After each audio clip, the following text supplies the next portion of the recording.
নমস্কার বন্ধুরা, আমি একটা দুধের রেসিপি বানাবো। তার জন্য 3 প্যাকেট দুধ নিয়েছি, কাজু কিশমিশ নিয়েছি, কাজুগুলো ভিজিয়ে রেখেছিলাম, ওইগুলোকে আমি ছোটো ছোটো করে কেটে নিয়েছি। দেখুন, এবার আমি 250 গ্রাম গোবিন্দভোগ চাল নিয়েছি। চালগুলোকে আমি মিক্সির মধ্যে দিয়ে আদা গুঁড়ো করে নিয়েছি।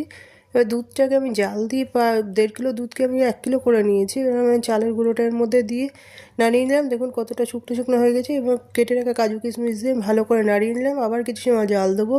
জল দেওয়ার পরে আমি নলেন গুড়টা ছিল, নলেন গুড়টা দিয়ে ভালো করে মিশিয়ে নিয়ে একদম শুকনো শুকনো করে জাল দিয়ে নেবো। দেখুন শুকনো শুকনো করে জাল দেওয়া হয়ে গেছে। এবার থালার মধ্যে একটু ঘি মাখিয়ে নিয়ে আমি এর মধ্যে পুরোটা ঢেলে দিয়ে সমান করে পেতে দেবো। পেতে দেওয়ার পরে এবার ঠান্ডা হতে দেবো। ঠান্ডা হওয়ার পরে আমি কিছু সময় ফ্রিজে রেখেছিলাম।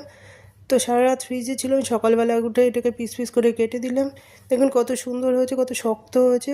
পিস পিস করে কেটে দেওয়াতে কি সুন্দর পিসটা উঠে গেলো। এভাবে একবার বানিয়ে খেয়ে দেখবেন, খুবই সুন্দর লাগে। এবং আমার রেসিপি যদি ভালো লেগে থাকে পাশে থাকবেন সাবস্ক্রাইব করে। তো নমস্কার বন্ধুরা, আজকের মতন এখানেই রাখছি।